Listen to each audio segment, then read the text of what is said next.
Thank you very much, everybody. Please. This is a very important meeting. We had a lot of important meetings today, but this is a big one because this is really the future of, I think, beyond college sports. This is the future of colleges because we're looking at numbers that are coming in and the amount of money being spent and lost by otherwise very successful schools is astounding just in a short period of time. It's only going to get worse. So we have to save college sports and save, I believe, colleges.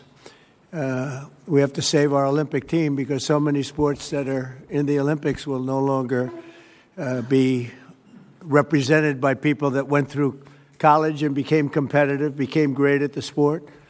We won't be anywhere near what we were. I think it's just a very, very important meeting. We have the most important people in college sports and really beyond. And what I'd like to do is I'll say a few words. I'm going to ask Marco and a few to also say a few words. And I'd like to take your suggestions. And we have the speaker. We have John Thune is here or represented. We have some of the big politicians, senators, Congress people that can make it get approved. Yeah, because we have to go through, I do an executive order. I'd love to do that.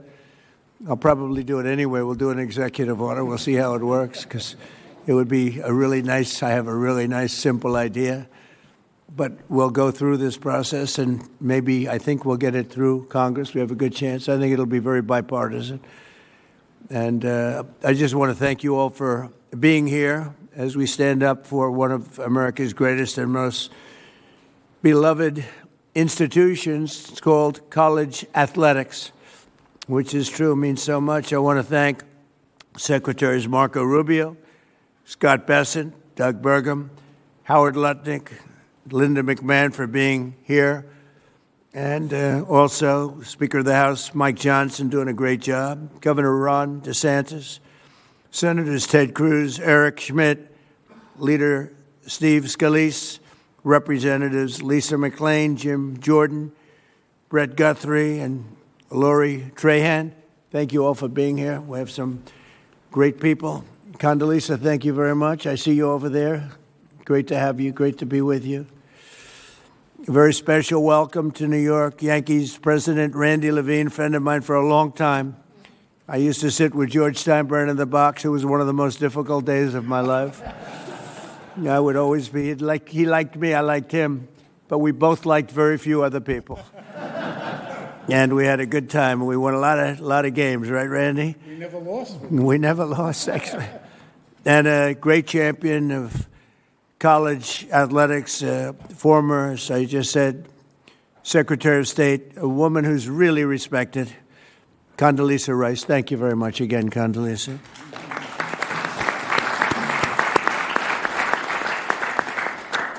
And Ron DeSantis has been working very hard with us, and wherever you may be, Ron, hi, Ron, and has some great ideas and some great coaches that gave him some great ideas. We're gathered today to discuss an important threat to the integrity and culture of college sports, the inability to set rules on eligibility, transfers, name, image, and likeness, and much more than that, in the face of endless lawsuits. And it's what's going on with the legal community is incredible. We had a lawsuit a couple of years ago by a radical left judge from California who decided, knowing nothing about football or college sports, that everything was illegal that was taking place. And I don't think it was ever appealed. Nobody can find out if it was appealed or not. But you can win an appeal. I think I win more cases on appeal than I do in front of some judges that are not very good. But it was a horrible, incredible ruling. And it threw the sports world and the college athletic world into tithers. And that's where we are right now. It's crazy things are happening. Young people are being signed, 17-year-old quarterbacks, for $12 million, $13 million, $14 million. We have a 7-year freshman You know, we have people, we're seeing things that we've never seen before. We have college players that don't want to go to the NFL because they're making more money in college, right, Jim Jordan? And a lot of really bad things are happening. But basic questions like who is eligible to play are now virtually unregulated and decided randomly by judges rather than by reasonable, agreed-upon rules that could be very simple and very simply drawn. So this has grown into a major challenge. We actually have some of the best sports agents here because I think they'd like to see it solved, but maybe not. I'm not 100% sure about that. But they're represented. We have everybody represented today, just about every group you can think of. But it's grown into a major challenge that threatens the future of college sports and really colleges themselves, because many are going to go down the tubes. It was announced that Penn State, their athletic division, lost $535 million this last year. Florida State, Ron and I spoke about it, $440 million loss. It was just announced that Rutgers lost $95 million, and they're doing all sorts of things to try and save the ship. And I think those numbers are nothing compared to what's going to happen. This is new. This just happened. Those numbers are going to go to levels that nobody's ever seen before. If you had no salary cap in the NFL, you'd see staggering losses. We have no salary cap in colleges. Colleges are going to have, unless something's done, unless we solve this problem. And I think probably today, and we're going to ask for ideas that, not that we don't have to take months. We'd like to see if we could do it for next season. But we certainly have the brain power. We have tremendous knowledge, far more knowledge than I have about this subject. But it also poses special dangers for women's sports and our Olympic pipeline. Women's sports are being canceled all over the country, just so we understand. Women's sports are in deep trouble, other than one particular women's team. That's Miami, where I have my granddaughter on the team. They canceled men's golf, but women's golf is doing just fine. I'm only kidding. But they are canceling golf. They're canceling wrestling. They're canceling fencing. They're canceling even basketball. I thought that would be maybe immune, but it's in trouble. And it's all going to football. But ultimately, football is going to be the worst laggard of all. It's not going to be affordable. And it's going to take down practically every college. In my opinion, it's going to take down virtually every college, or every college that wants to be, they think they want to be competitive. Under the current system, educational institutions find themselves in a financial arms race for athletes in sports like football and basketball, and both of them, but basketball is being hurt very badly. It's being dominated by football.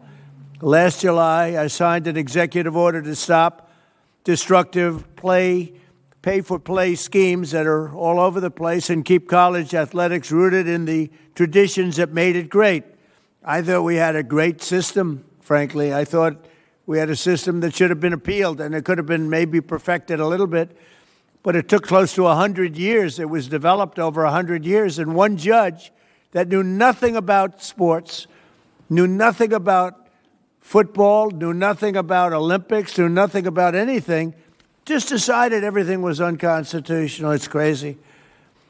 But only Congress now, it looks like, can deliver a permanent fix. So, Speaker, you and John and everybody else, including Democrats that are represented very strongly, we can hopefully get it done. Federal legislation must allow college athletic programs to set common sense rules, simple common sense rules, without endless litigation, and establish a fair name, image, and likeness standard that eliminates the patchwork of conflicting state laws.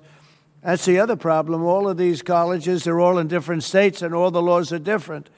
So you got laws that are totally different, some one way, some an entirely different way, while allowing the full spectrum of college athletic programs to thrive. It should thrive.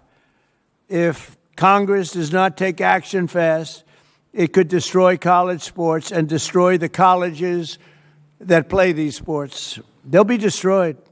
They'll be going bankrupt. Everyone, so many of them. No other nation in the world has built a system that develops champions in classrooms and on the field, producing Olympic heroes, professional legends, and the leaders of tomorrow all at once. I thought the system of scholarships was great. What do I know? But I thought it was great. And just one of those things. I was with Nick Saban the other day, and, you know, his timing is exquisite. He played and he won and won and won. And when he saw this thing, he said, I'm going to get out of it. I'm not doing this anymore. He's around here someplace. Where's Nick? Where are you, Nick? Right? Now, he doesn't admit this. I said, how come you left he didn't want to go through one season? Because there's no better mind at this than that man. And he looked and he said, what a shame. What a shame. And he's going to speak about it. And I think you have some very constructive ideas, Nick. I think so. No other nation in the world has built a system like this. It's so good, and we've thrown it right out the window. And I'd like to see you go back to something maybe resembling that, and maybe pay for each player. Not such crazy pay, but just pay for each player. With every player, maybe the quarterback and the third string lineman making the same. But you're going to tell us about it. We're going to try and get it passed. Our goal is not to go back to the days where student athletes were never allowed to receive any compensation, although not the worst idea, but I think a lot of people would overrule me on that. But we must pass reforms that protect the cherished American tradition of college athletics for future generations. So I look forward to hearing from a lot of you, and I think a few of you are going to say a few words, and then we'll get to some ideas. And I don't know, maybe by the end of a long session, if we need it, I'm here as long as you need me. They came to me, they said, you're the only one that can do it. I said, oh, thank you very much. I said, really, because I'm president, okay, to be honest. But we have certain abilities, and we'll see if we can get it done. So I'll ask in this order, Marco, you'll say a few words, and then Speaker Johnson, Randy Levine, Nick Saban, Charlie Baker, the Governor Ron DeSantis, and Greg Sankey, Sarah Hirschland, and Pete Bavacqua. And they'll go pretty quickly, and then we'll hear from some of the people. And we may have something come up that's somewhat of a miracle. There's an idea out there, and somehow it's going to have to be arrived at, because there's no way this system will allow colleges to, in my opinion, will allow schools to live financially. It's not going to happen. So if I could, I'll ask Marco, you can start, and then Speaker, and then we'll go through the list, and then we'll take some ideas or questions. All right? Thank you very much, Marco. Thank you, Mr. President. And I'll be very brief. The first is, I think you've already touched on, and that is what a unique institution college athletics is to the United States. Very few countries in the world actually have something like what we have. And it's not just unique, it's really important. A lot of people don't see some of the aspects of it that are so positive. The first is the student-athlete experience. There are literally thousands and thousands of young Americans who are going to graduate this year with not just degrees, but advanced degrees, and athletics made that possible. And the athletic support and the academic support that they're receiving from these schools is extraordinary. So there are kids that literally would not have gone to college or may not have considered it, and certainly not the advanced degrees, without the help that this provides. Also, the development of the individual that student athletics provides. I mean, look, if you can show up at 6 a.m. in the morning every day for a lift, you're learning one of the most important lessons in life. 95% of life is showing up where you're supposed to be on time. These are extraordinary lessons that people are gaining. Two more things that people don't think about: unity. Few things in America unify us anymore, and one of the things that does is college athletics. In particular, I can just, the experience of a Saturday, and I was about to say a Saturday in the South, but I don't want to discriminate against the other conferences. I'm sure it's true there too, where communities get together, people don't agree on anything else except that they want that home team on the field to win. And it's one of the few unifying experiences we have as a country, and it's so critical. And the last you touched on as well, Mr. President, this is the feeder program for our Olympic teams. Without it, there is no feeder program. Other countries have structured it differently, but the way we have it in our country is so unique in that way. We all know the challenges, and what this system now needs is a system of rules and regulations, of guardrails, so that everyone is operating under the same rules. And it's difficult to do because it's moving very fast, but you've got the right people in the room here, Mr. President, and the right leadership. So thank you for caring about this, because it truly is important for the country and for millions of Americans who are fans and thousands of families who have student athletes in their family who have experienced the system or are going through it now. So thank you. And Marco has a conflict of interest that he didn't reveal, which is a very serious charge. Could be a criminal charge, actually, because his son is a very good player for a very good college and makes money with NIL. So this is a serious conflict of interest. But we'll take him. We waive his conflict. Please. Thank you, Mr. President. It's an honor to be here with so many of the all-time greats. It's a treat for us, members of Congress. There's many of them around the table, and they're happy to be working on the issue with you and for you. I would say people often say that Speaker of the House is the most stressful job in the world, but then I think of SEC football coaches because they got to win every Saturday night. And my friends who are in those positions, I have a lot of sympathy for. I want to commend President Trump for his extraordinary leadership, and he leads on this important and complex issue as he does all others. He sees a problem, he wants us to solve it, and he assembles the right people to get that done. And I think he really is the only figure on the planet who could do that. So I thank you for that, Mr. President, getting everybody together. One more issue that we'll tackle. I'm a double alum from LSU, undergrad and law school, so I bleed purple and gold, and we talk a lot about college athletics down where I'm from. It's a big thing, but the whole country cares deeply about it because it's part of Americana, as Marco was saying. It's part of who we are as a country, and it's so important, and we have to navigate through these unprecedented waters together. I'm glad there's some really smart people who are working on that. Mr. President, Congress does need to act quickly because it's getting out of hand, and I think everybody here recognizes that. I want you to know the House has been working very deliberately and I think very effectively on this. We've done a lot of good work, and many of you are familiar with the SCORE Act. We passed a important procedural hurdle in December. We're right on the verge of passage in the House, and we now think we have the votes to do that. But that's why this meeting is so timely, because we want to have the conversation today and in the days that follow, because we want to make sure that we get it right. It's a bipartisan product. It has broad support in the House. We believe we'll have every Republican now, and we have a double-digit support of at least Democrats. It is bipartisan. A lot of good work's gone into that to get it there, and we think it may be the vehicle to get us to the next phase of this and this essential conversation. But the next step is preparing that legislation for final passage. So I was talking with Randy and many of you who are leading on this. This is a very important and timely conversation that we'll have today, and I said in the days that follow. We're encouraged to see all of you, the experts who know this issue better than anybody in the country, willing to put your time and effort into it and provide feedback, because we want the final product to be the best it can be. We want to accomplish the necessary ends, and we think we're very close. Everybody here wants to see this American institution succeed, and we have that opportunity within our grasp. And we want to make sure that the solution we develop actually works for student athletes who are at the heart of this, and that's who we care about so much. And we know that the foundation of any good deal begins with getting the right people in the right room, and this is the right room, and this is historic. And no one knows better than the man who literally wrote the book on it, and that's President Trump. And so I want to thank you for assembling us, Mr. President, and we look forward to the discussion. I yield back. Thank you, Mike. Thank you, Mr. President. Thank you, Mr. President, for putting this group together. Leading up to this, wherever I would go, because I had an interest in this, both professionally what the Yankees have done and my experience on board of directors of various colleges, everybody would say over and over again, this thing is failing bad, and it's like a hamster on a wheel. It kept spinning on the wheel but never getting off. It was never done. And they told me, please talk to the president, because he's the only person who will convene a group like this in order to reach a consensus to get it done. And he agreed to do it. But he said to me, if I'm going to do it, it has to be bipartisan. And he asked me and the speaker and everybody else to make sure it is bipartisan. And it is. We have people from both parties here, and that's what has to happen. So we put this group together. Why did we put this group together? Because it's representative of the people who know the best on how to solve this issue. We have college presidents who've been living with this from all over the country. We have some of the finest athletic directors who have been pioneers in this area.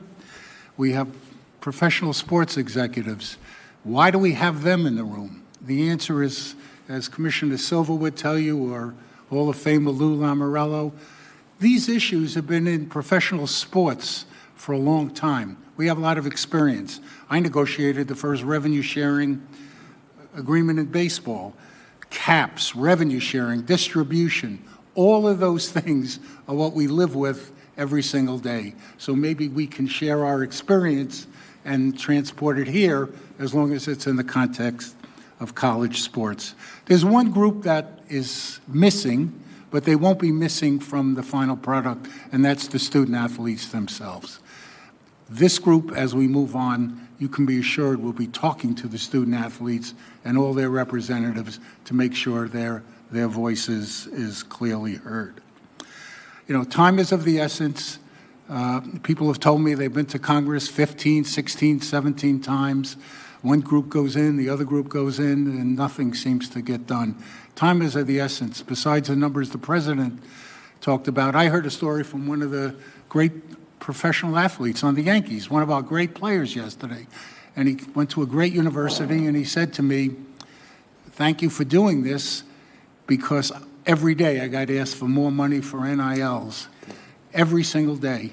And what happened is I gave money for an NIL for a quarterback who left the next year. Meanwhile, a friend of mine, daughter is on the rowing team, and she lost her scholarship, and she's an Olympic hopeful, and now she has to pay her own way. That's just not right. It's really not right, and it has to be fixed. So, Mr. President, thank you for bringing this group together. I think they're really, just for discussion, we'll hear from everybody. I think they're really two things to add on to what the Speaker said that have to be done. One, there has to be an antitrust exemption because everyone in the room has to be able to talk to each other, all the conferences, the schools, the presidents, everybody, without getting sued. That includes the kids. They have to be involved in these negotiations, the student athletes. And there has to be an entity that's set up by the people who are going to administer this, run this, that are empowered by the legislation to handle all the issues the president spoke about. And we're all here to support that, to help that, and to make sure that it's just not business as usual. Just an idea I have is maybe that an antitrust exemption lasts for 2 years to make sure that these rules and everything are really being enforced. And if they're not, we go back to square one. It'll give the Congress oversight, give the president oversight, but it's time to move. And Mr. President, I couldn't agree with you more. Thanks to your leadership, we got to move this really, really fast. We have ESPN and Fox here. They're probably the biggest payers in this entire thing, and the fact that they're here and their voice is heard is great. So, Mr. President, only you could pull this off, and we're grateful. Thank you very much. Thank you very much, Randy. And Nick Saban, please.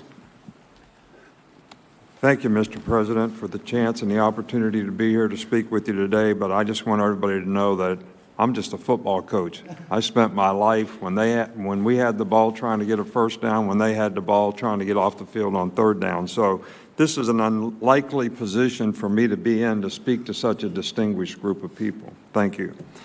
But I come here today with a question. What are the guiding principles for the future of college athletics? All athletics. I'm talking about football, basketball, Olympic sports, revenue, non-revenue, it doesn't matter. You know, my goal as a coach for my players, for our players, was to help them be more successful in life, that we would create an atmosphere and environment that would help them through personal development, academic support, 668 degrees and 17 years at Alabama, and help them develop a career as a football player. That was our goal, so that they were creating value in life and we were preparing them for their future past athletics. So what happened? You know, in this current system that we have, that became impossible to do because people, instead of making decisions about creating value for their future, they were making decisions about how much money could they make at whichever school they could go to or transfer to. So I think we have a challenge here today about the ramifications of this current system on how it helps players be successful in their future and how we can impact and create a system that will help and preserve the opportunity for student athletes to be able to have success in their future beyond athletics. So we need to develop an effective system of revenue sharing, authentic name, image, and likeness, authentic being you have marketing value, which now we have collectives, which just create opportunities, which just become pay for play. Eligibility issues where we have guys playing 6, 7, and 8 years. So you have 25 and 26-year-old people playing against 18 and 19-year-olds, which is not healthy. Transfer rules, we have over 4,000 people in the portal. Fans don't like it. Support groups don't like it.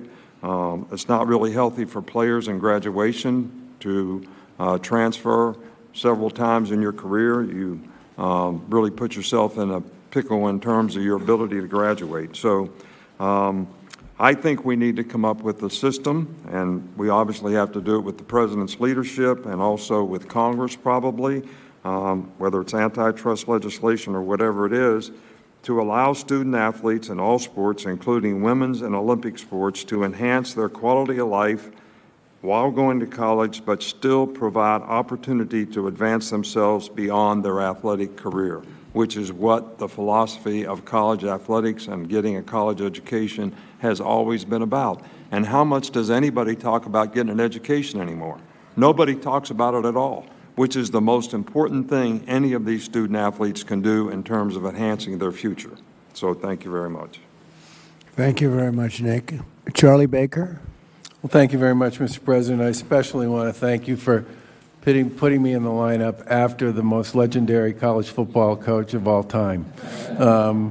And I really want to thank you for your interest in this issue and your commitment to it. And I also want to thank you for the work that your administration has done on a number of different issues, working with our team and with many members of the folks who are in this room today. You know, today there are more kids playing college sports than at any time in our nation's history. There's 556,000 student athletes across all three divisions playing on behalf of 1,100 schools. And those 1,100 schools are second only to the United States of America in terms of the amount of financial assistance they make available to those student athletes. It's over $4 billion. That's also the biggest number we've ever invested as a community in the student athletes who attend our schools. There is a lot that is right with college sports, and anybody who watched the Women's Olympic Championship game between Canada and the United States would know that, among other things, all of the players on both of those teams were former college student athletes. All 46 of them from both teams that played in that championship final. Women's sports has grown dramatically. The visibility of women's sports, the viewership of women's sports, the attendance at women's sports, the investments in women's sports have all gone dramatically up over the course of the past 10 years or so. And if you talk to almost anybody who follows youth sports, they'll tell you that the growth in youth sports on the women's side continues to be profound. But that said, everything everybody has said about the challenges we face at this particular point in time is true. And I want to give a special thanks to Speaker Johnson and to Leader Scalise for the work that they've done, you know, to use a sports analogy, carrying the ball on behalf of the SCORE Act in the House chamber over the course of this year. It deals with the rules issue, it deals with the agents issue, it deals with some of the financial issues, it deals with the equity question, it deals with a wide variety of the issues that are challenging for so many in the college sports space these days. And the final thing I'll just say, we have, I talk to a lot of people who are connected in one way or another to college sports, both in this country and around the world, because they have children who attend college here in the U.S. And over and over and over again, the thing I constantly hear is there's nothing like college sports anywhere else in the world. And you are so lucky to live in a country where you have a system that works for young people the way this one works for young people here. So I'm deeply grateful for your commitment to this issue. I'm thrilled by the folks you've managed to put around this table. I agree with others who said there's probably nobody else who could do that. And college sports was a great thing for me and my kids and my wife and so many I know a lot of kids who wouldn't have graduated from high school, much less gone to and graduated from college if it wasn't for college sports. It's a truly unique American jewel, and we should do all we possibly can to ensure its success for the next generation and the generations after that. So thank you again for having us all here today. Thank you, Charlie, and you're doing a great job. Appreciate it. Ron, please.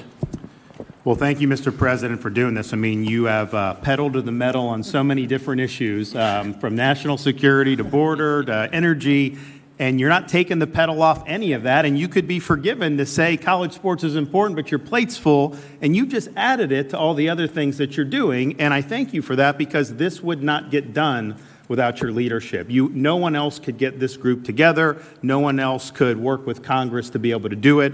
And so I appreciate it because it is important to a lot of people. I mean, we know this is out of whack. We went from a system where you couldn't give a student athlete anything. They could sell your jersey, you get nothing, to now, quarterback throws for 300 yards and they go see the coach. Hey, I need more money. Give me more money from the club. Okay, I'll transfer. Or they get money and I don't want to play in that bowl game. Sorry, I'm just going to sit out. And I think that that's been bad, certainly for college football and college sports. But let's just be clear, and a lot of the speakers have said, and I speak from being in the South, college football is king. It's not even close. University of Florida is the reigning basketball national champion.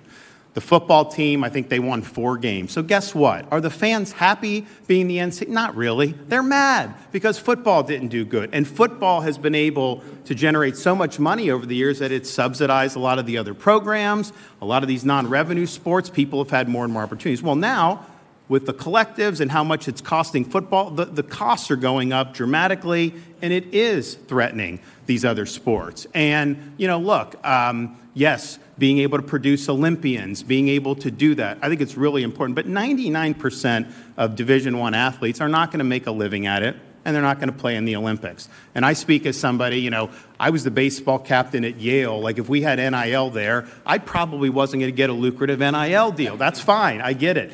But what being a college athlete teaches you, there's a reason why the Naval Academy and in West Point, you have to be an athlete when you go through there, because it teaches you discipline. It teaches you about hard work. It teaches you about competitiveness. It teaches you how to cope with failure. And so a lot of the people, the students in these sports that may not be as glitzy, but are going to be harmed by the current trajectory, these are going to be future leaders of our country in a variety of different endeavors. And so I'm thankful that this is going to get done under President Trump's leadership. This is a bipartisan issue.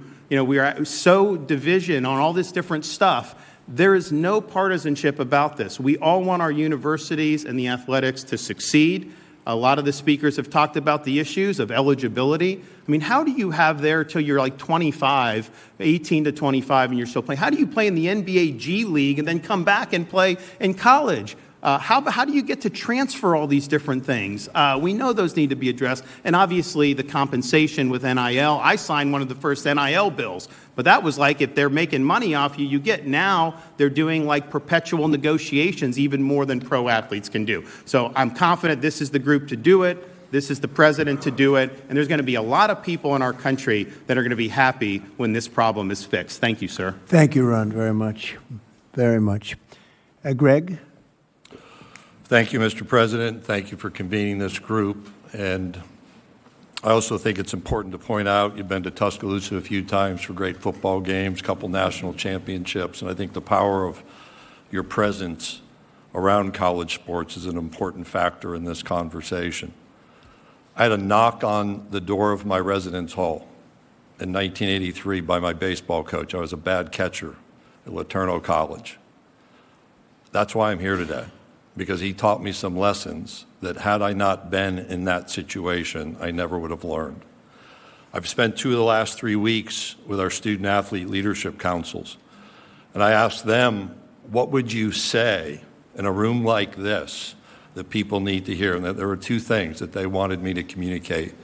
One is, when I line up at kickoff, at tip-off, or I put my cleats in the starting blocks at a track and field meet, I want to know the other people in other uniforms from other teams in other states and other campuses are held to the same standards and the same rules to which I am being held.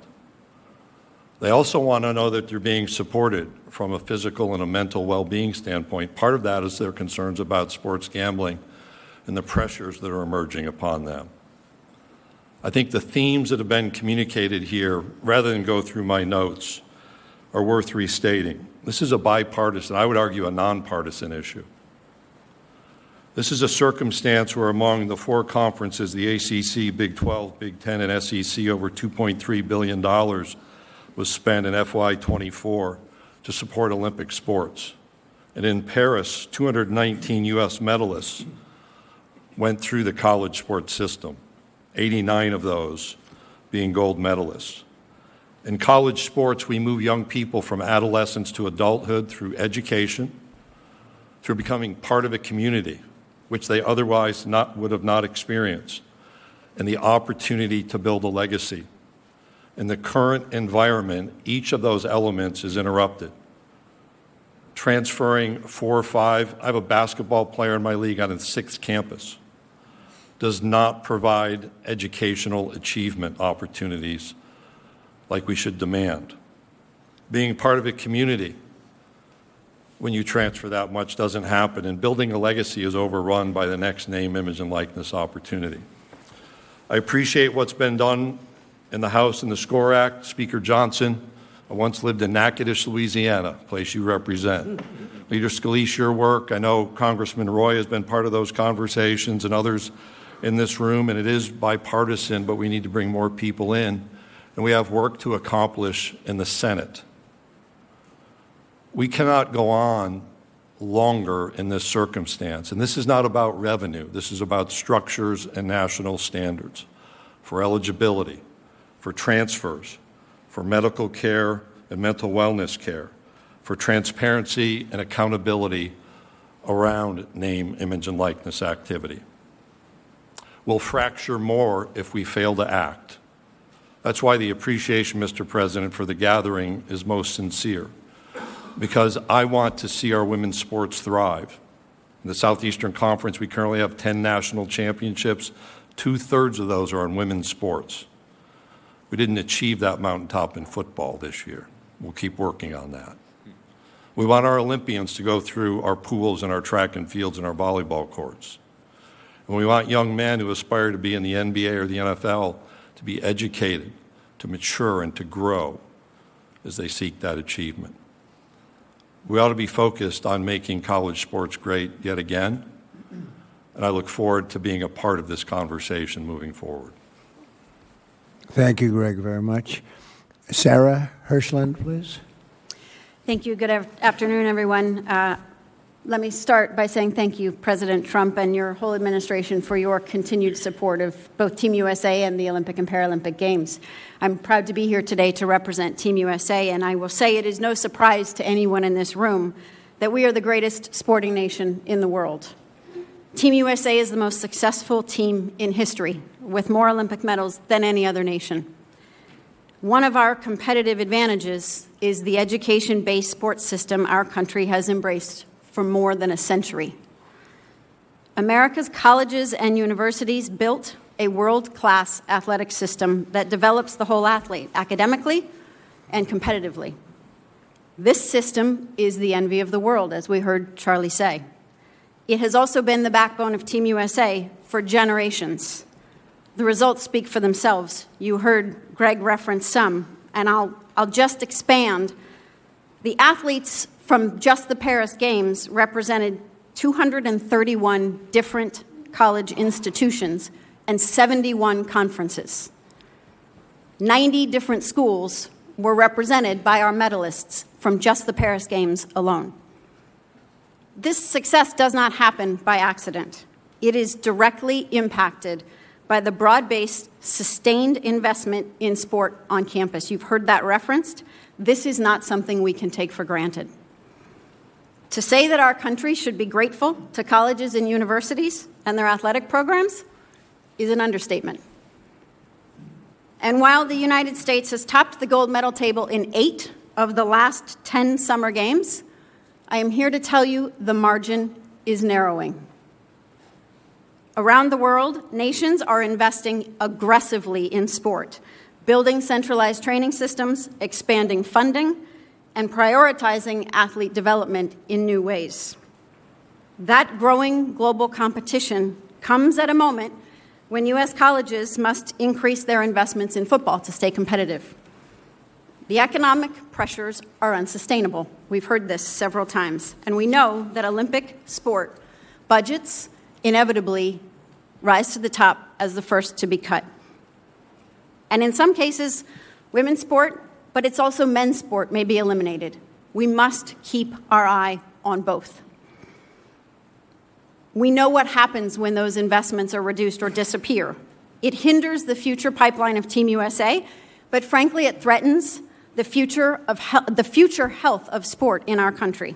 We cannot wait for the economic pressure to create this crisis. We stand here today, Team USA, in solidarity and partnership with the collegiate sports community to encourage Congress to pass legislation that stabilizes the foundation of sport on campus and ensures a healthy and robust ecosystem for student athletes across a wide array of Olympic sports and football, which is kind of coming to the Olympics. Let me conclude by assuring you that American athletes are ready for this global challenge. In fact, we welcome it. But the pursuit of excellence deserves a system that continues to invest in them. Thank you, Mr. President, and to our congressional leaders, to the college administrators, and to the many representatives across the sports industry who are here today. We value your commitment to sport, and we welcome your partnership. Thank you, Mr. President. Thank you very much, Sarah. And we'll conclude with our little early speeches, but we'll hear everybody that wants to. If you have an idea, if you don't have any ideas, maybe you don't bother, okay? But if you have something good, and maybe what we're talking about with the SCORE Act, it seems to have a lot of support, but we'll talk about that. Pete Bavacqua, please. Hey, Mr. President, thanks. Thank you. Thanks for having us all here, and a special thanks on behalf of Notre Dame for your kind words about Coach Holtz. I know he was a dear friend of yours, so we appreciate that. And this meeting is important. It's timely. I think everybody around this table knows that we need help to straighten this out. We need the help of Congress. In this post-House world of NIL and compensation, we're finding ourselves in a situation where college football, particularly men's basketball, women's basketball, but particularly college football, I don't think it's any secret that people understand that so many of the decisions around college sports are driven almost solely by college football. And college football is certainly important to Notre Dame. We make no secret about that. But it's become a runaway financial train. And if it continues to be that way, even the healthiest of universities are going to have to make incredibly difficult decisions that are going to impact women's sports and Olympic sports. There's simply no way around that. So we need regulations. We need regulations. We need financial transparency, and we need repercussions. People's feet need to be held to the fire. And I talked to Coach Saban before we entered into this room, and we were talking about the transfer portal.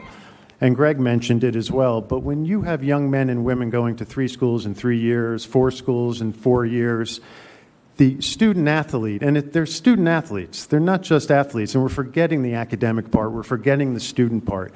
And if you're going to 4 schools in 4 years to make a few more $100,000 on each stop, where when you're 21, 20 years old, you think all your financial troubles have gone away, you're going to find at the end of that college experience, you're not going to have an academic degree. That money that you thought you could rely on for the rest of your life is going to be absent by the time you're 23 or 24, and you're going to have the rest of your life, you're going to find yourself in a very difficult position. So we have to talk about financial transparency, and we have to restate the importance of the student-athlete experience. We can't forget that, because the percentage of people that can go on and play in the NBA, the WNBA, the NFL is extremely low. And it's the importance of that academic degree that you get throughout your student-athlete experience that's going to serve you so well for the rest of your life.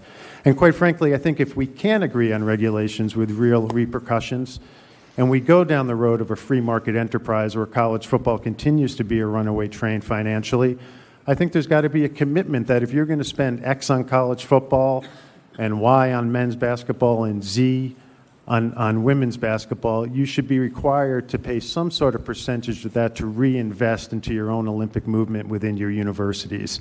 So I think this meeting, as I said, is important. I think we're coming to a point where we're going to be at no return if we don't get our act together and try to speak with one voice and solve this. So thanks again, Mr. President. Thank you very much, Pete. So maybe we have to start with a base because I'd like to say the base should be what we had before, which worked so well for so many years with scholarships. When I heard Charlie say the kind of numbers that was paid in the form mostly of scholarships, that was pretty impressive. But maybe we can't go back.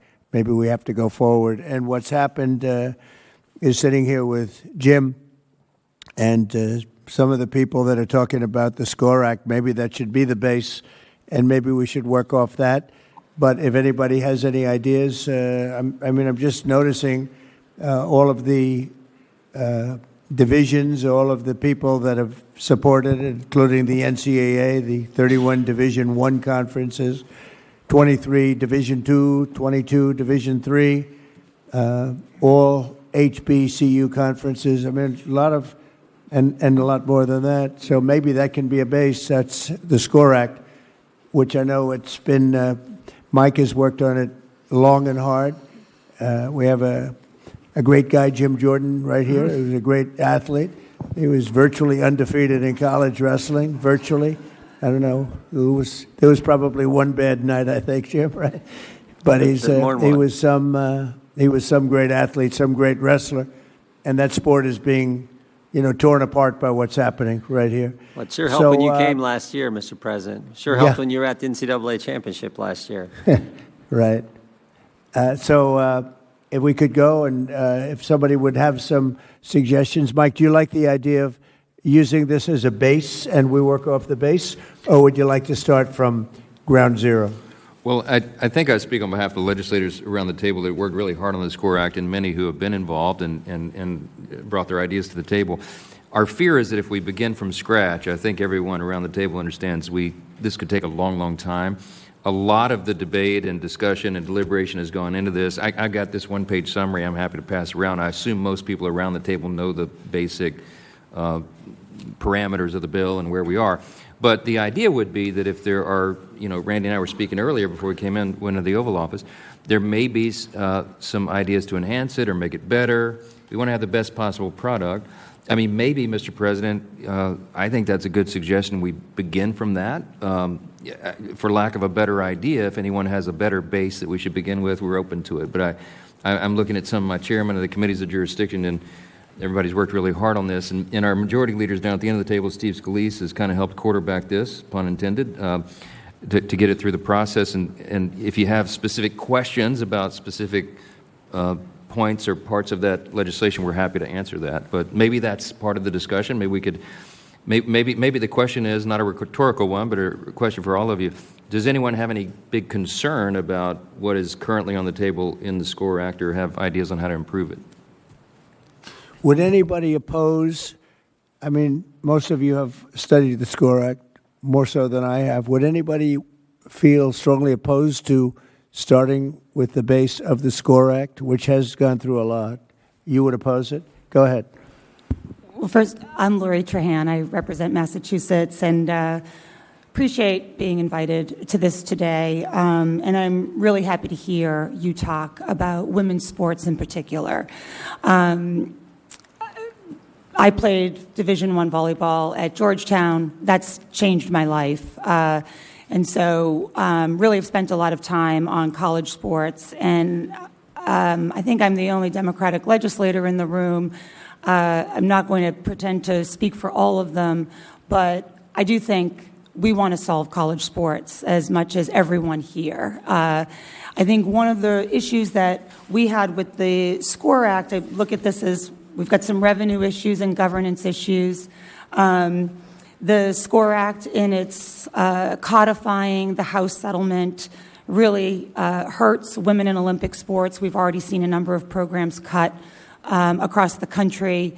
So I think we do need a revenue mechanism to save and protect. One, strengthening Title IX has to be part of the SCORE Act, as well as ensuring that we are funding those programs. I mean, look, I'm also a mom. I've got a college athlete, son who played lacrosse. I've got another daughter who hopes to. Sports is the lifeblood right now. People are they're playing sports at record levels at the youth league. If this is any time we should be expanding opportunities for sports, it's right now. And I think one thing that the SCORE Act represented, it was just a consolidation of what we have today, which is the SEC and the Big Ten. No offense, Greg and Tony, but all the money really is going to those two conferences right now, and we need to address the revenue issue. I know there's been some proposals as far as modernizing the Sports Broadcasting Act. That could be one. I'm open for discussion on that. And then certainly making sure that we have a strong federal standard for NIL. A patchwork of laws does not work. I couldn't imagine signing my letter of intent and having to study up on every single state law and who offers what. But making sure that we have athletes' voices mandated at the table. They're not here today, so I do feel a responsibility to represent those 560,000 athletes who are not here right now, but making sure that they've got recourse if their NIL rights are violated or not upheld. But let me just say again, I would love to work, and maybe the SCORE Act is the right vehicle, that we continue to tweak so that it has a path in the Senate as well. I know that there's a lack of consensus on many of the governance issues, but we'd like to solve that with everyone here today. Thank you. Thank you, Mike. You might want to respond to that. Well, there's some good points made there for sure, and I think everybody has the same intention as we want to protect women's sports as well, and I got two daughters. I would be remiss if I didn't acknowledge that. But with regard to the patchwork of state laws, as many of you probably know, the SCORE Act addresses it because it creates a national NIL standard, and then it allows the associations the authority to make rules on transfers and compensation caps and the things that are really burdening the system. And then it protects those rules from being challenged under antitrust laws. So we create an exemption there for that. So I think there are a lot of thoughts gone into how to address it there. But, I mean, again, we have no pride of authorship here. We want to have the best possible product. So, I mean, the authors of the bill are open to good suggestions. So, yield back. Anybody, please? Yes, Steve? Thank you, Mr. President. I appreciate you bringing everybody together, because I think we're all here because we have a passion to protect college sports, and we've recognized that with this wild, wild west mentality, it's not healthy for the future of college athletics. And so bringing structure back and really bringing the ability for the schools to govern themselves again is what our intention was from the very beginning. We started this a few years ago. I remember Coach Saban came to my office and others, and we started listening to the people that are there at the schools dealing with the problem as payment of students became legal, which happened through legal arguments that, Mr. President, you talked about, some of these lawsuits that ultimately broke down the framework that Charlie Baker and others were able to use to police college athletics. That's gone now. And so how do we put that structure back? So we listened to the schools, we listened to the different conferences, all the different conferences. We talked to a lot of student athletes. We have a number of student athletes in Congress who played different sports, who are co-sponsors of the SCORE Act, and came to this from that same approach, saying, as somebody who played athletics or somebody who just has a passion. I lived in Tiger Stadium my second year at LSU. In case you're wondering where my leanings are, but I care about the future of college athletics, and when you see a student athlete, as you talked about, Pete, on their sixth school and they're 28 years old, number one, they're not going to have any college credits to be able to graduate. And the idea of being able to get a degree for the 99% who aren't going to play professional sports is just going to be lost. And how can you reestablish that? So we started putting some things together. We have the antitrust protections in this bill. We protect women's sports in this bill. We established, Mr. President, that Title IX maintains so that however many men's sports you have to have an equal number of women's sports. Some schools have a lot of sports. Some schools can only afford a few, but whatever you have to have an equal number of women's sports, and that's protected in this bill. And obviously, the Olympic sports are protected as well. We also wanted to make sure you could put limits on the transfer portal, because that is something that a lot of people get very frustrated when they see, that you just have pure free agency. The professional sports don't even have that. And so you limit with, and again, open to suggestions, but what everybody seemed to come to an agreement on was 5 total years of playing with 1 ability to transfer within that. And there's flexibility by the governing organization, so the NCAA can look at a case by case. If your father's on life support and you want to transfer to a different school to be close to your family, you can get an additional 1, but let the governing body be able to do that again. We put those in the bill, and then we give the financial literacy requirements so that student athletes have more protections that they currently don't have today. You might be getting that $300,000 or $2 million contract. You might not even know you have to pay taxes on that. And you might run into some real financial problems if you're a 17, 18-year-old kid. We make sure the schools educate the kids on financial literacy. So we put a lot of other things, including health protections, as Commissioner Sankey talked about. So we listen to students, we listen to schools, we listen to all the conferences, all the HBCUs support this bill. And we built a framework, and we built a coalition. We're right now at a point where we've got more than a majority in Congress supporting this bill, including, as the Speaker said, double-digit number of Democrats who support this bill. So it's a bipartisan coalition. We absolutely will take more input, but only input that grows the coalition, not detracts from the ability for student athletes to get that structure that they and the schools need. That's what the SCORE Act does. We want to move on it soon, because I think we all recognize that we can't wait another year and have this wild, wild west continue, and it will take the Senate some time to start their own process. So I'm expecting we're going to be moving soon, in hopefully the next few weeks, on the SCORE Act in the House, and then keep this conversation going, keep growing this coalition to solve this problem, Mr. President. Thank you. Thank you, Steve. But we have to move it quickly. Otherwise, you're going to have another season that's a disaster. And it's not affordable by colleges. Next to you, Steve, you had something to say? Thank you. I did. Thank you, President Trump. My name is Jim Phillips. I'm the commissioner of the ACC. We welcome Kai this fall. I'll be your commissioner, so we'll look forward to seeing you out watching her play.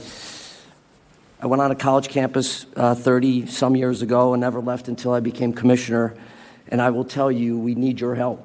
We need everybody's help in this room. There are 6 areas that the SCORE Act is the right piece of legislation. First, as been mentioned, there's a national law versus state legislation and patchwork. We have 37 disparate laws across the country, so what you can do in one state is different than what you can do in another state. That just doesn't work. When you have inter- and intrastate competition, as Greg mentioned so well, the student athletes want to know that they're lining up against somebody that's abiding by the same rules, NIL, rev share, and the rest. Second, it's a reaffirmation that these are student athletes.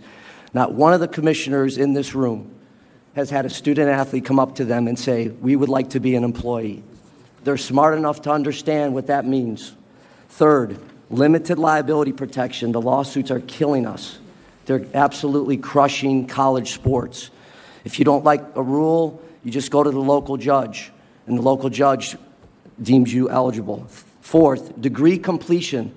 It's never been better to be a student athlete. You can come back to school and get a degree. You have a chance to be a pro and you leave early. We want you to come back.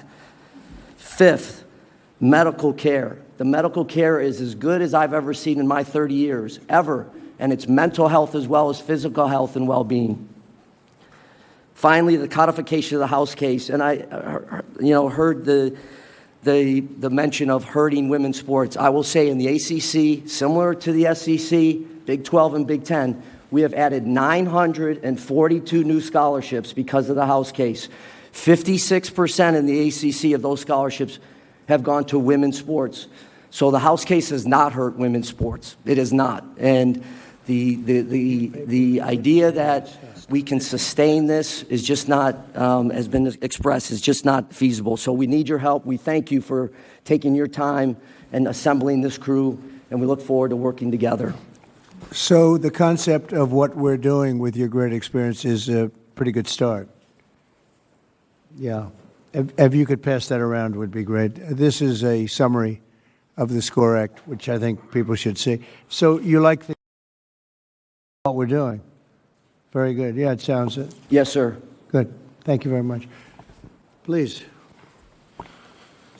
Tim Pernetti, the Commissioner of the American Conference. Mr. President, thank you for putting this incredible meeting together, and more personally, thank you for your support of the Army-Navy game. Army-Navy are members of the American Conference. Thank you. Like a lot of people have said in this room, I had the same experience. College football changed my life. I couldn't afford college. I got a scholarship, and it changed everything. And I won't reiterate all the reasons why SCORE makes sense, because there's a lot about it that makes sense. But what we have to remind ourselves, and there's a lot of business people in the room, is we're not solving the economic crisis as part of it, because we are in a real economic crisis in college sports. Like, we have complex challenges. The mission is completely out of focus. This thing was about education through sport. That's what it was supposed to be, to what Coach Saban said. It still is that, so long as we put it back in focus. But we can get through SCORE, create more consistency, because the industry has a lack of consistency from eligibility all the way down the line. But we have to examine other ways to solve the economic crisis. And these things shouldn't impede each other. And I know it is a very hot-wired topic, but looking at the opportunity for the industry to bring together valuable commercial resources in the future, such as unifying their media rights, is something that should be examined. And we're not making that decision today. If the Sports Broadcasting Act can be amended to provide college football the antitrust protection that the pro leagues have to be able to unify their media rights, that gives the industry an option, which is the important word, in the future. And that's really what the industry will need. This is an expense problem, but there are revenue paths that we haven't ventured down yet. The reality of all this is going to take bold steps. It's going to take guts. And this has become a transactional business where commitment is flying out the window, but it's not everybody. The top 1%, which is how the industry has been designed to serve the top 1%, 99 out of 100 student athletes in our league don't want to be employees, to what Jim Phillips said, and they signed up for a great experience. Like, our responsibility is to make sure we reinforce the mission and create resources around them to have the experience. But that conversation, whatever side of it you're on, should be had to see if there's an option in the future to dramatically improve the economics for the industry. Thank you so much, Mr. President. Well, thank you, and thank you for mentioning the Army-Navy game, because, as you know, I signed an executive order to protect that time slot so that during that, from like 3 o'clock to 6 o'clock or 6:30, I guess, we protect that space, that airspace, so nobody can play a football game, and we have the Army-Navy game protected, because the kind of money that's being thrown around, they were a little bit concerned that the Army-Navy game, as great as it is, may not do so well. I think it would actually do pretty well, but we protected the time spot anyway, so that during that little period of time, it won't have any of this competition where lots of money is being thrown around. I think it was a worthwhile protection, because it really is it is a very special time and a very special game. So thank you very much. Great job. Anybody else around? Mr. President, could I just, before Yes, we go, you're given a handout that just has a quick summary, bullet points of the composition of the SCORE Act for those that aren't familiar with it. And let me just apologize. I think NIL has been abused, and my staff put my name and image on the top of it really big. And it's sort of ironic and not intended. Sorry about that. You didn't get paid for it. I didn't get paid anything for it. Yeah, yield back. Anybody else, please? Cody, please. Yes, sir. Mr. President, I would like to express my gratitude for your involvement and interest in all of this, and especially personally the opportunity to be involved in helping to find the solution, because college sports, as many have said, changed my life, made me a better businessman, a better husband, better father, and made me better at life in general. This is a complex issue. It's multifaceted. There are a lot of different perspectives on how it should be solved. There are a lot of different agendas that are represented in this room. And the SCORE Act is a good start. It gives us a place that we can build on. But as we move into the Senate, the political dynamics are going to change, and many of the agendas that are represented in this room and outside of this room are going to come into conflict with one another. The reality is nobody's going to get everything that they want. If we're going to come to a solution on this, we have to find a place where we're all sort of equally unhappy, so to speak. That's just like any other business deal. And I think what's key is that we are all willing to come to the table and compromise and work together, recognize that the small schools are important, the big schools are important, women's sports are important, Olympic sports are important. It's not just about big-time college football. And so that may require you twisting some arms along the way to make sure that people work together and are willing to give a little bit and understand that this whole ecosystem of college sports belongs to all of us. It's a national treasure. It's a public trust, as I've heard Clay Travis say before, and I think it's very accurate. And so it belongs to all the American people, and all the American people should share in it. And so I would just encourage everyone here, and I think that might even be a commitment that you could ask everyone to make, is that they will work together, they will compromise, come to the table, and be constructive. So, Cody, I know you have worked very hard on this, and frankly, you've been working on it long and hard, maybe harder than anybody else. I've heard your name mentioned more than anybody. Could you use this as a base, and we all get together, maybe as a smaller group, and ultimately report back to the larger group and come up with something? Do you think this is a good base? Yes, sir. I think it's certainly a good base, and it's a great starting point. Again, the dynamics will be different in the Senate, and we'll have to build on it from there. And again, a lot of these tougher issues are going to come to the surface once we get there. But absolutely, we should convene a smaller group that can work on those things and work on the compromises that need to be made to be able to have a bill that can get 60 votes in the Senate. Is there any way we could go back to the old system, which I thought was fantastic, and do something with some compensation for the players and simplify things so that you'd go back to a scholarship system plus some compensation, more minimal, but, a lot for a player? I mean, for the most part, they would consider it to be a lot, whether it was $75,000 or $50,000 or maybe more than that. But you go back to that wonderful system that I thought we had until this judge decided to just throw everything out the window. And it's been worked at for years and years, and it was finally honed. And then all of a sudden we're sitting in this crazy neverland where colleges are losing hundreds of millions of dollars, and in many cases not even putting out competitive teams. It's incredible.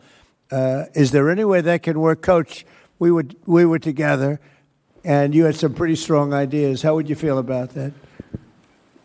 As a coach, well, first of all, thanks for having us. And thank you, Coach. I speak on behalf of so many of my former colleagues that I visit them now, and they're a mess. I don't see coaches sticking around longer. The coaches are getting paid very well, so they leave and enjoy their life, because what they're dealing with is the loss of a locker room. You take away team, and our country's in trouble. My two girls played college volleyball, and one of the greatest interviews I've ever witnessed is she's at Georgia Tech and said, I learned so much more on the volleyball court than I ever learned in any classroom, which I agree with. So I actually think it's a simple fix. And it's not simple unless we get antitrust protection, because the NCAA, when I was growing up in the profession, if you violated a rule, that was a problem. You'd lose your job. And that was made very clear. Throughout litigation and other issues, the NCAA has become, they don't have subpoena power, and every time they make a decision, they get litigated. And I get it. I mean, I witness it, and as a result, and we know this from some of the policies you put in place, rules without enforcement equals chaos. You don't need new rules. We got plenty of rules. Enforce them. So if we get antitrust, then you now will not get litigated. And I would eliminate, the only thing I dislike about the SCORE Act is that, and Coach Saban and I have visited about this, Mac Brown and I have visited about this, get rid of the collectives. That's cheating. When donors, so everyone understands what a collective is, Donors put money in a pot. It's distributed to players through the coach and the general manager according to your talent level. That's not allowed. You're not supposed to do that. That's called pay for play. So there's a revenue share that the universities get through their television contracts, and I know it goes up every year. That's their only that's the only thing they're allowed to do for their student athletes. They can distribute that however they want. That's still pay for play. But any NIL conversations, which NIL, I think we all got to quit calling it that. It's not name and likeness. These players are getting paid millions of dollars in some of the stories I hear, and they're posting on Instagram for twice, and then they're getting paid $1.5 million. So the NIL, to me, NIL in its purest form is America. It's called capitalism. If you can make money on your name, you should have a right to do that. If you're a gymnast, a volleyball player, a swimmer, a football player, and a car dealership wants to work with you legally in the business world, do it. That's what NIL should be. That's not what it is. So you get rid of the collective, becomes an illegal entity. There's no such thing. That even to this day, that makes my skin curl when I hear a collective. Get the donors out of it. If a business owner wants to hire Jeremiah Smith and pay him a certain amount of money, he's certainly allowed to do that. That's called capitalism. But the universities cannot arrange that and set that up. The universities can simply make sure the kids go to school, make sure they graduate, treat them fairly, make sure the women's sports, the Title IX, I'm all in favor of all that, but they cannot get involved in the financial marketing of your players. That's let the market take care of itself. That's called the market. That's called capitalism. And the collective, I think if the collective goes away, college sports gets better immediately when you say that, if we have antitrust exemption. You know, it's just sitting around and having watched college sports for so long with no problems, what this incompetent judge did to this game, knowing nothing at all about sports, about anything that we're talking about today, is a disgrace. And it's going to be a very hard thing to put back together. We'll get it done. But what this person did to college sports is a disgrace. I say it. And we've seen plenty of those type of opinions. I had one recently, and it's gross incompetence, is my opinion. And everybody suffers, including student athletes, including women. Women are really taking the brunt of it, as what you were saying before. It was so perfect for women. It was so great for women, the way it was, and now we have to come up with a whole new scheme to satisfy people. And there are going to be some unhappy people. And it was working before. A person that knew absolutely nothing about sports made a ruling, and she turned the whole thing upside down. And it's really a disgrace. You want to know the truth, a damn disgrace. But we are where we are, and we'll figure something out. And it won't be easy, and it won't be as good. In my opinion, it won't be as good as what you had before, including for the students that were getting great scholarships. And, you know, some went on to professional sports, and most of them didn't. But they got great education. They got it for free. And they had a lot of fun going to college, and they learned a lot. And they had great coaches, many of whom are around the table. They learned more from those coaches in many cases than they learned in the classroom. So, yeah, I appreciate what you say. Don't forget, when these donors or collectors or whatever you want to, all different names for different people, but as that money comes in, that's also money colleges aren't going to get. You know, they're giving money to players as opposed to giving maybe to the college to keep a lot of colleges going. And that's pretty tough also. But it's just a shame, because I got involved just recently, and I looked at what's happened to colleges and to college sports. And it is colleges, because the colleges are going to go out of business, many of these colleges. When I look at what a person that's a judge was able to do to destroy colleges and college sports that was so good, no problems, it's very, very sad. And in some ways, I'd like to just go exactly back to what we had and ram it through a court if we have to.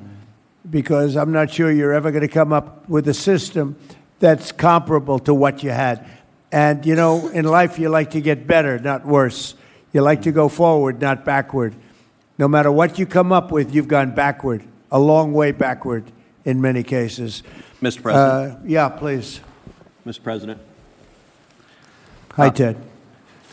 I want to thank you and echo the thanks for bringing this group together. And I want to in particular underscore the urgency that we have heard around this table. College sports is in absolute crisis. Every single week, we're seeing another program being canceled. We're seeing another women's team being canceled. We're seeing Olympic teams being canceled.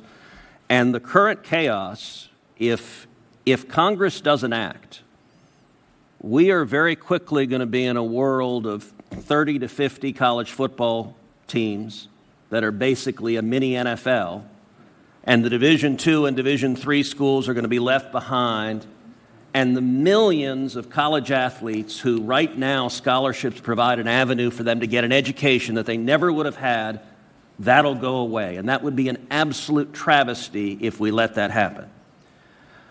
I will say, several people around this table said this is a bipartisan issue and we have bipartisan consensus. I agree it should be a bipartisan issue.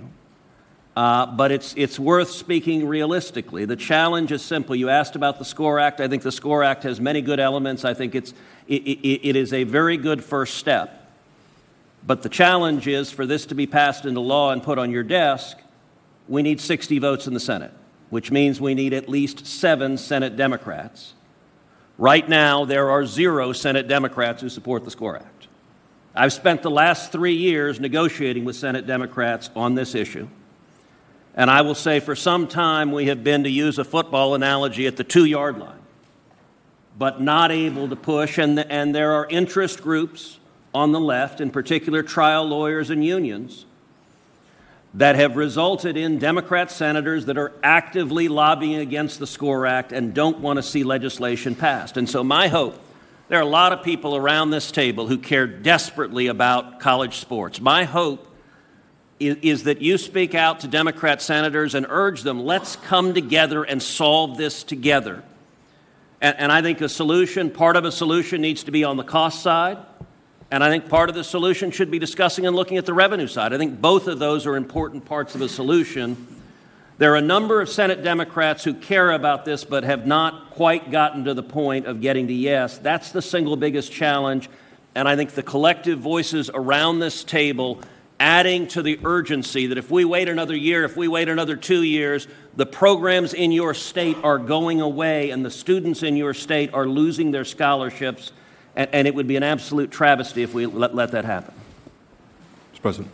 Thank you, and I want to underscore that sense of urgency on the Senate side. I do think there's a growing number of senators that do understand that if we're here a year from now, we're in a much worse place. If we're here 2 years from now, college sports looks entirely different, and it would be a disaster. So I do think that growing sense of urgency is important. I appreciate you convening this. You have unique credibility on this, not just being president, but we've spent time at the Super Bowl, watching the Super Bowl, playing golf. You love sports. You have credibility on it. You care about it, and I think that authenticity matters for the leadership that we need. I do think that if we're serious about this, the antitrust exemption matters for the governance side, but I think the revenue side is inextricably linked to the success of this. If you are losing money on a football, and I'm from Missouri, we love, we're in the SEC. If you're losing money on your football program, you're not going to be able to subsidize the women's sports and the Olympic sports. So I do think that we can come together. I am hopeful and optimistic by the people who are represented in this room, and as we move forward, that we can find a solution. We have to. This is not just because we like watching sports on TV why this is important. There are lives that can be changed forever if we do the right thing. And I think that you've got the right people in the room, and I think you're the right guy to lead this effort, and we're here to support those efforts in the Senate. Could I ask Charlie Baker? Charlie, do you think we could come back to a solution or get a solution that was as good as what we had before, or almost as good as what we had before, or maybe better? I don't think better, but maybe. Would you say that's possible, Charlie? You're in the position to be able to tell maybe better than anybody else. Well, first of all, I appreciate the question because it's at the end of the day the one we all care about the most, which is can we create a system going forward that's better than the one we have now? And I think the focus people, the thing about the SCORE Act that everybody needs to remember here is it's a comprehensive piece of legislation that deals with a whole series of things that I think everybody would agree are a problem. The discussion, the place where the discussion gets a little more complicated is the issue about the cost and the revenue side and the implications of those two issues. And if I were to say to this group, where's the place to go, it would probably be there. And do I think if you could get that resolved, you could create something that most people would view as better than what we had before? I think you'd certainly be heading in that direction. The big thing we all have to remember here is that the way it was before, and I'm almost 70, so I remember those days quite well. Sports and media played a completely different role in our society than the one they play now, and the money piece in particular is got to be part of the conversation, and that's got to involve the student athletes. And your point, Mr. President, about coming up with a more structured way of dealing with that, I think is a good one. But that's got to be part of the dialogue for the same reason that the revenue piece has to be part of the dialogue as well. So much money was paid to students in the form of scholarships. What was the exact number that you said, Charlie, before? $4.1 billion last year. $4.1 billion was paid to the students in the form of scholarships, and everybody was happy. Everybody was happy. And now you got yourself a mess. And I think you should just go back to where you have and let some judge tell you can't do it, and you appeal it up and you win at some point, because I think what you had was a great system, $4.1 billion. Everybody was happy. Now you have a thing that you're never going to say. You have a jigsaw puzzle that's not going to be put back together, and colleges are going to go out of business. And I think you go back, and the players that got the $12 million, a 17-year-old quarterback that got $12 million, one got $14 million. I hear they're negotiating one at $18 million. They don't know if he's got an accurate arm, but he's got a strong arm, coach. Accuracy counts, too. They have no idea. They're going to give him $18 million. And you know what? Those guys that already signed contracts, you know what? Call that the lotto. They hit the jackpot. Let them have their money. You can't do anything about it. But I'd like to see, and I tell you, I just don't think it's right that a judge is allowed, that knows nothing, is allowed to destroy college sports and colleges. And I'd like to see you go back to where you were, enhance it a little bit through some compensation, and let them take you to court, because no matter what you do, you're going to be sued. You can do 100, you could give everybody everything, and you're going to end up back in court, and you'll probably have a judge that doesn't know a damn thing, and it's a mess. It's a mess. And I don't know whether or not that decision was appealed. Was that decision ever appealed? Does anyone know? Because I heard it was not appealed. I believe the House settlement is being litigated now because it violates. No, but was Title it appealed, the decision? The House settlement, I think. The original decision by the judge from California, was that appealed? Oh, okay. I'm sorry, I misunderstood. Yeah, the answer is no. It was settled because it was, I think, the third case. Why didn't somebody appeal it?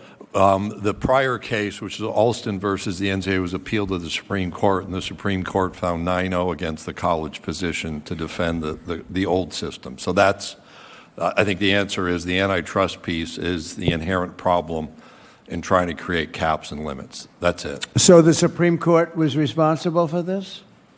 I'm not the one who's going to say that. I'm not bold enough to say that, but I'll at least acknowledge the problem. 9-0. 9-0. Was the Supreme Court responsible for this? 9-0, and Kavanaugh supported. It's a shame. It's a shame. Yes, sir, please. Mr. President, thank you for bringing this esteemed group together. I have a bit of a unique perspective because for most of my career I was in professional sports. I became the commissioner 3.5 years ago. I found a system that quickly was defined by unlimited free agency and no salary cap, in complete chaos. I am, and representing the Big 12, we are very much in favor of the SCORE Act. I like to say it's progress over perfection.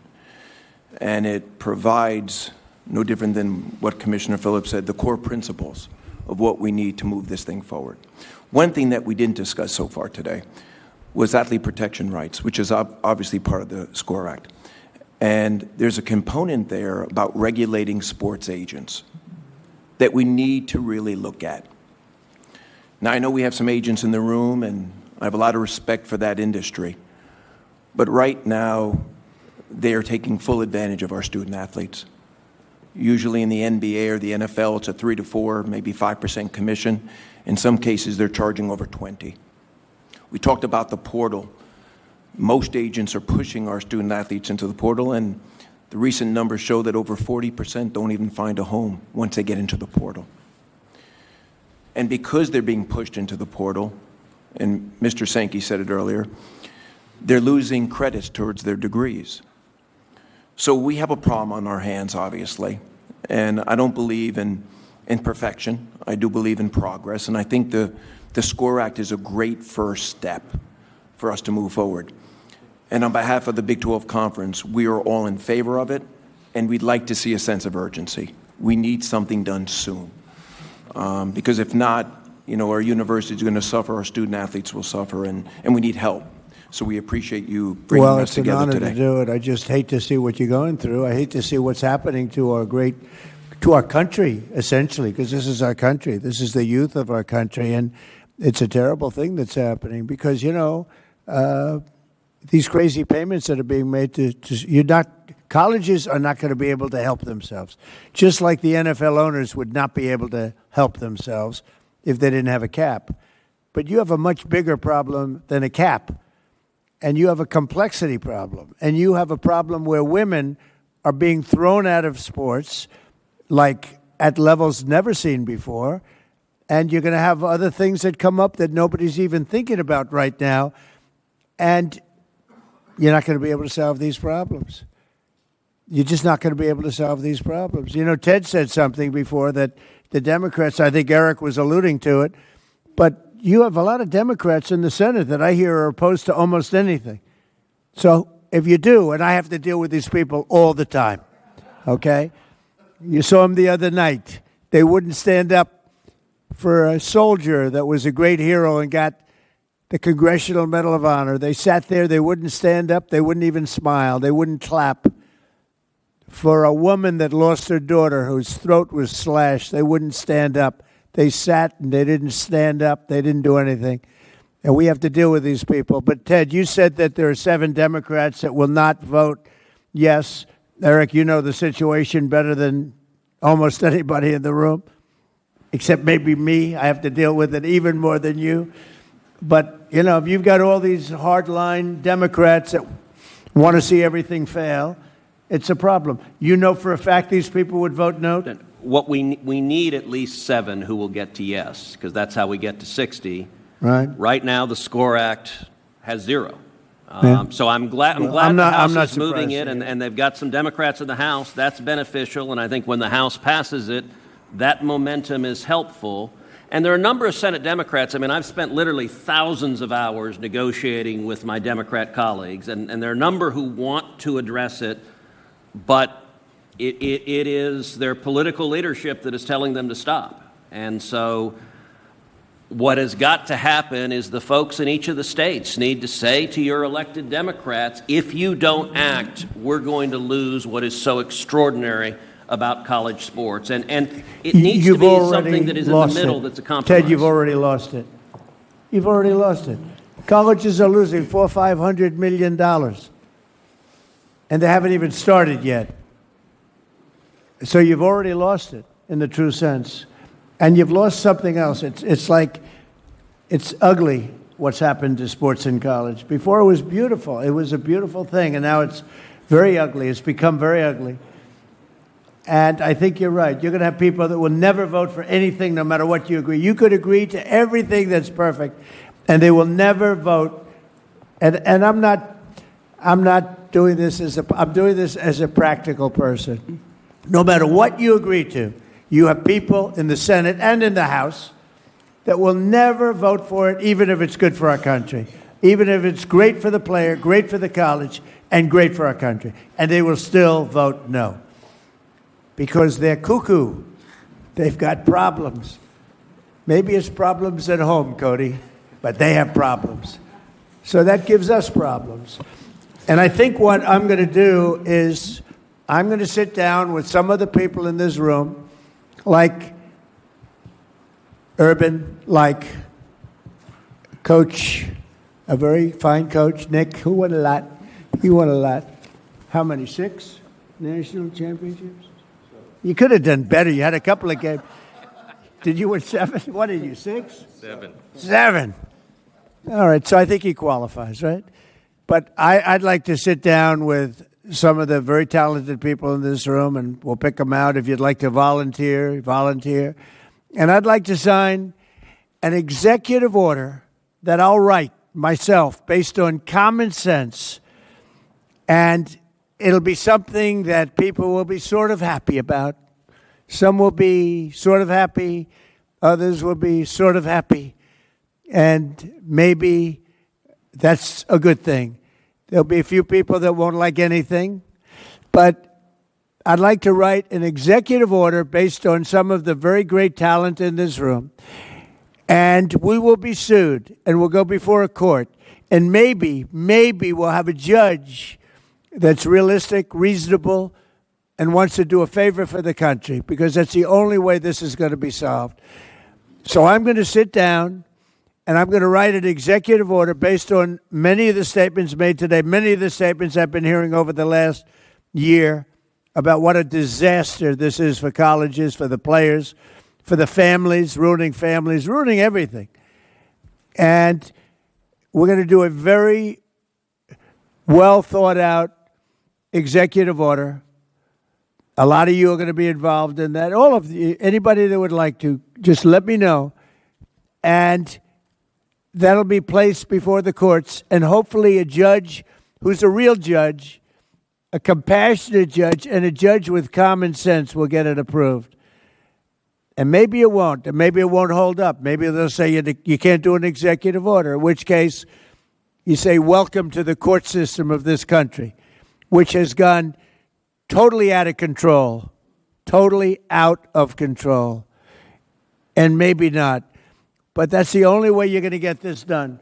So I'm going to write an executive order, and the executive order is going to be based on great common sense, and it's going to let colleges survive and players survive and let a lot of people be very, very happy. And let's see if we can get it through the court system, which we might not be able to do, in which case I guess we'll have to meet again, and we'll probably be through the same system. Look, if this doesn't work, colleges are going to be destroyed. Women's sports are going to be destroyed first, before anything, before anybody, before anything. Women's sports are already being cut in every college. The first thing they're cutting, which is very unfair, is women's sports. And then they're cutting lesser sports. Sports that are very good sports, great sports, are being cut. And you're going to be left with football, and the football is going to lose so much money that the colleges are all going to go bankrupt, all because of a bad number of decisions made by courts, including, I guess, the Supreme Court. If you say it was a bad decision in the Supreme Court, I think the Supreme Court ought to be ashamed of itself for a lot of reasons, okay? A lot of reasons. I got to live with these people, and I say this, and they'll only vote bad, and I couldn't care less at this point. They have hurt this country so badly because they haven't had the guts to do what's right. So, and I can tell you about other things too, not just this.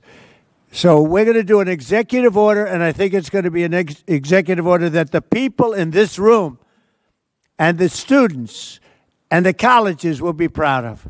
Whether or not it holds up in court, I can't tell you that. But you're not going to get it through the Senate. and you're probably not going to get anything through the House because you have a bunch of lunatics that you have to deal with, Mike, and better you than me. Go ahead. Well, I applaud the effort for an executive order, and I think everybody around the table is grateful for that. Might I suggest, Mr. President, that while you're using the Article 2 authority, that we still work in the lane of Article 1. The playbook has to be wider than that, I think. And so what I would suggest, and humbly before everyone here, is that we take, I think almost everyone around the table we've heard today believes that at least the SCORE Act is a base to work from. Can we still continue to try to work through that? We do have some Democrat support, and as was said, we've got some fine points to get to. Would love to work with you on it. Okay.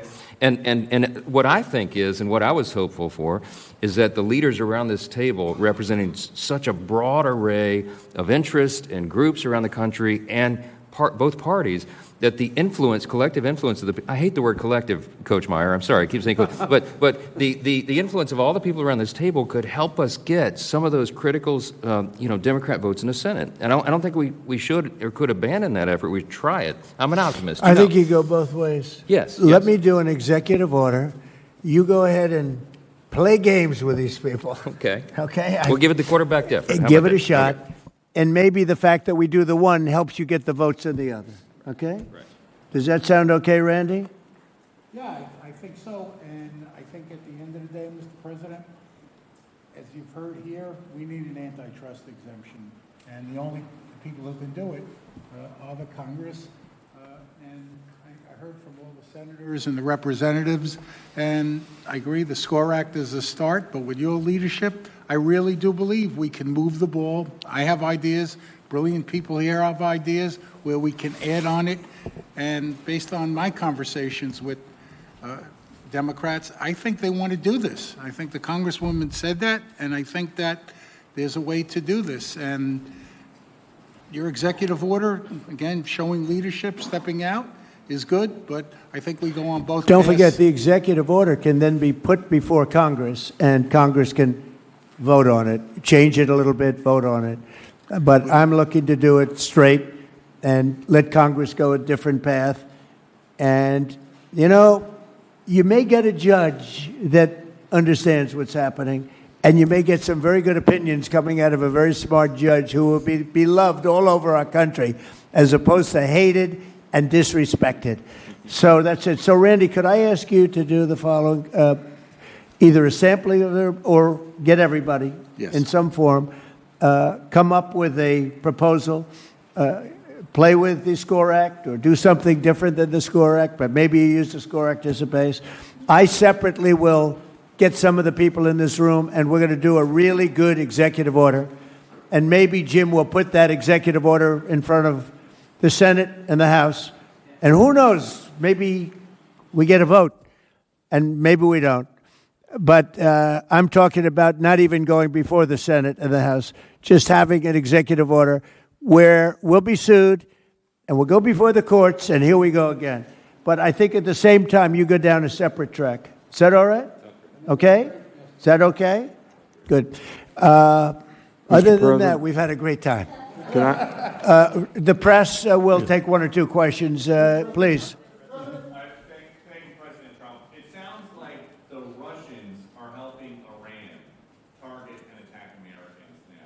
That's an easy problem compared to what we're doing here. I mean, but can I be honest? It's just, I have a lot of respect for you. You've always been very nice to me. What a stupid question that is to be asking at this time. We're talking about something else. Can we keep this maybe a little bit? Go ahead, please. Thank you, Mr. President. My question is for eligibility. As you know, my son, Joe, is a high-level D1 athlete, third-year relief pitcher, University of Maryland. How would I know that? We're very involved. He said, as you know. Because I've told you. I've told you that. That's all right. Thank you. But the eligibility thing is a disaster in the NCAA. You have the redshirt system, you have the medical system, it's all being scammed, and in a week or two, the second division, D2, is passing a blanket 5-year eligibility without medical, without redshirt, just a 5-year eligibility. That can be solved in D1 with the commissioners in this room right now. Why don't we solve it? Okay, thank you very much. I'd like to know the same thing. You know why you're not going to solve it? Because we've had some very, very bad, incompetent decisions. Things that were routine before, that were solved long before. Now you're into a brand new system. Yes, ma'am. Hi, Mr. President. Thank you. Could you tell us what went into your decision to replace Secretary Noem with Senator Markwayne Mullin? Is it possible to stay on this subject just for once? You know, just for once. Boy, oh boy. Anybody have any questions on this subject? Thank you, Mr. President. What is your timeline for either the executive order that you just mentioned or the legislation that the members I of will Congress have an mentioned? executive order within 1 week. Well, and would it'll it be take very, effect before it'll the be fall very semester for colleges and all-encompassing. And we're going to put it forward, and we're going to get sued, and we're going to see how it does, okay? But I'll have an executive order which will solve every problem in this room, every conceivable problem, within 1 week. And we'll put it forward. We will get sued. That's the only thing I know for sure in life. And we'll see how we do in the court system. Would it take effect, sir? But the courts have destroyed. The courts. Yes, sir. Think about it. The courts, a bad court system has destroyed college sports and colleges in this country and a lot of lives. Mr. President, yeah, please. Mr. President, how will your executive order be different from the one that you released in July? You mean than the SCORE Act? Well, it'd be a lot different because I don't necessarily agree with the SCORE Act. I don't know it as well as some people in this room, but I disagree with some of the things in the SCORE Act. No, the executive order you released in July, how will this one that you're writing this week be different? It'll be more comprehensive. That was put out as a test, as a feeler. This will be much more comprehensive because we've all learned a lot in the last pretty long period of time, 6 months or so period of time. I think we could do a very good document. I think we could do a document that works from a common sense standpoint. Whether or not it's going to hold up in court, who knows? Honestly, it will depend on the judge. Maybe we'll get a wise judge. There are wise judges, too. We got some very brilliant, wise judges. Maybe we'll get lucky. Why aren't there any student athletes in the room? What did you say? Why aren't there any student athletes in the room? Do you want to answer that question? Randy?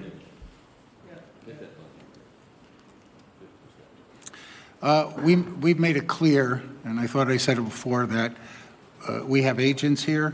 There are a lot of student-athlete groups.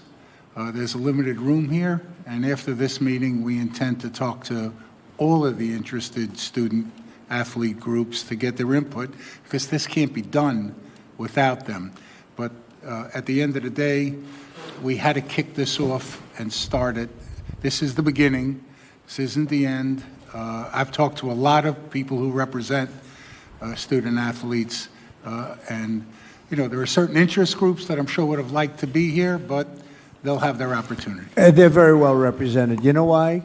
Because people like Nick Saban and Urban Meyers and some of the people, all the people that I know in the room, and the people probably that I don't know, they all care very much about the student athlete, more so than they care about themselves. So I think they're really here in that sense. They're represented very well. Peter, I'll give you one more chance because that was a bad question you asked before. Go ahead. We've already got a lot of sound bites leave him in the about the like sports. Can I ask one off topic? On topic. On topic. Okay. Which is unusual for you. Go ahead. Thank you. What is motivating you to do this right now? Because there is a lot of other stuff going on in the world. Right. That's right. There's a lot. We're doing by the way, in Iran, we're doing very well. Somebody said, how would you score it from 0 to 10? I said, I'd give it a 12 to a 15. Their army is gone. They're just about, look, their Navy is gone. Their communications are gone. Their leaders are gone. 2 sets of their leaders are gone. They're down to their 3rd set. Their Air Force is wiped out entirely. Think of it. They have 32 ships. All 32 are at the bottom of the ocean. Other than that, they're doing very well, Coach. Very well. We're doing, our military is doing phenomenally. That's the big thing for this week. We seem to have a new thing every week, but the situation with a very bad and very sick group of leaders who were killing a lot of people. A lot of our people were being killed. They were being maimed. They were being destroyed with their bombs all over the place, planted in roads, and we call them the roadside bombs, walking around without legs, without arms, face blasted, killed many, many people. And we had a choice. We could take it and go on like that for years or do something about it. And we did something about it. And people are very impressed with our military, and they admire our military with what happened in Venezuela and what's happening now, what's happened with the B-2 bombers before this, where they took out the nuclear capability or potential of Iran. I think we're right now we're a country that's more respected than we've ever been respected before. I saw what was happening with college sports, and it doesn't sound very important compared to what's happening in Iran and other places, but it is very important to me. And if I can get it done, I'll get it done. Through a bad system, it's a bad system. Through a bad legal system, you want to know the truth, we have a situation that is almost unsolvable. And we'll see if we can solve it. And, you know, Peter, the fact is we're talking about colleges that are going to go out of business by many, many colleges are going to be out of business. This isn't just about student athletes. This is about our whole educational system is going to go out of business because of this. So I understand what you're saying in terms of the level of importance, but to me this is very important. Very, very important. Thank you. Okay, thank you all very much. Thank you. Thank you, Mr. President.